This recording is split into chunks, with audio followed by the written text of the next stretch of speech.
আজকে বাংলাদেশের জন্য একটা ঐতিহাসিক দিন। আজকে বাংলাদেশের মাটিতে ন্যায় বিচার প্রতিষ্ঠার শ্রেষ্ঠ ঘটনা ঘটেছে। জুলাই গণঅভ্যুত্থানকালে শত শত মানুষের মৃত্যু, হাজার হাজার মানুষের গুরুতর আহত হওয়ার ঘটনা, অঙ্গহানির ঘটনা, বিকলাঙ্গ হওয়ার ঘটনার জন্য যে নৃশংস খুনি দায়ী ছিল, আজকে সেই শেখ হাসিনার মৃত্যুদণ্ডের আদেশ হয়েছে। তার প্রধান সহযোগী সাবেক স্বরাষ্ট্রমন্ত্রী আসাদুজ্জামান কামালের মৃত্যুদণ্ডের আদেশ হয়েছে। আমি মনে করি আজকে জুলাই গণঅভ্যুত্থানের আরেকটি বিজয়ের দিন। আজকে আমার বিশেষ করে মনে পড়ছে যারা জুলাই গণঅভ্যুত্থানকালে প্রাণ হারিয়েছিলেন, আবু সাঈদের কথা, মুগ্ধ, ওয়াসিম, ইয়ামিন, আনাস, রিয়াগোপ, সবার কথা মনে পড়ছে। মনে হচ্ছে আজকে তাদের বিদেহী আত্মা হয়তো একটু শান্তি পাবে।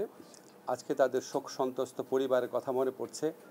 হয়তো এই রায়ের মধ্যে দিয়ে তারা সামান্য হলেও সান্ত্বনা পাবেন।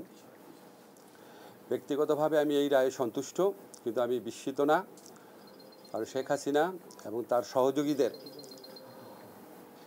মানবতা বিরোধী অপরাধের যে তাজা, অকাট্য, জোরালো, বিস্তৃত প্রমাণ রয়েছে, তাতে পৃথিবীর যে কোনো আদালতে বিচার হলেই তার সর্বোচ্চ শাস্তি হওয়ার কথা।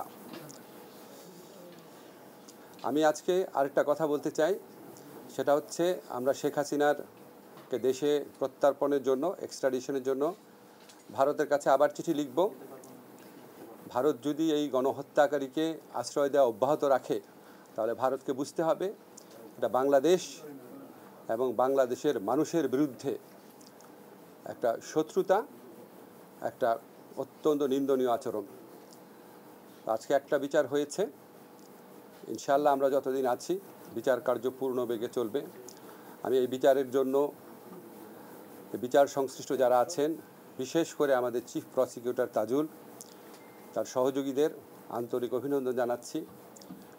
যারা সাক্ষী দিয়েছেন তাদের অভিনন্দন জানাচ্ছি। আমরা যতদিন আছি বিচার কার্য পূর্ণ উদ্যমে চলবে এবং আমরা আশা করি আগামীতে যেই সরকারি নির্বাচিত হবে, এই বিচারের গুরু দায়িত্ব থেকে কোনো অবস্থাতেই যেন তারা পিছপা না হয়।